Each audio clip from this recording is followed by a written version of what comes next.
Grabe, paano kaya ma-achieve to? Parang nagpapasalon sila araw-araw, shucks. Ay, bet ko to. Magkano kaya to sa salon? Gusto kong matry. Hi, first time mo dito? Hello, ate. Yes, opo, first time ko. Actually, curious lang talaga kasi ako paano magkaroon ng salon-looking hair. Ito, natural curls ko to, ate. Pero ang ganda niya, no? Oo, diba? Gusto ko lang ma-enhance siya. Parang hindi ko naman hindi mag-salon ng super-super.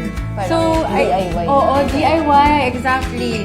Ayun kasi parang ang dami kong times na pinaglaruan rin yung hair ko from short hair to pixie cut to rebond.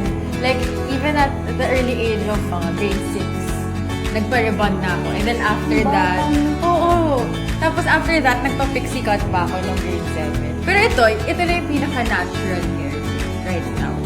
I love it. Ang strong mo doon. Thank you. Pero alam mo ba, madali lang yung salon-looking hair mo. Kailangan lang yung tamang scalp care routine. Hindi lang kasi tayo dapat shampoo and conditioner lang.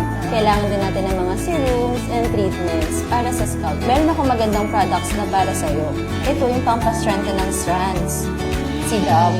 Meron din tayong pang-tanggal ng dandruff, tsaka pang-moisturize ng scalp. Si Hair Treats. And syempre for deep repair, meron tayo dito ng Lux Organics Argan Oil. Yan. Take Okay. note, ma'am. Buy one, take one din siya. Kaya Buy mas one, malaki take yung one. savings mo kapag ito yung binili mo. Argan oil siya, no? So, makaka-help talaga siya sa scalp. Yes. Tapos, samahan ko pa na to. Yes, ma'am. Kaya kapag ginamit mo itong tatlo, tanggal lahat ng mga scalp problems mo. Okay, and then mas smoother yung hair. So, achieve talaga ang Achieve salon-moving na hair. ang Okay, salon-moving okay. hair mo. Perfect. Kahit sa bahay lang. Okay. So, ate, saan ba ito mabibili?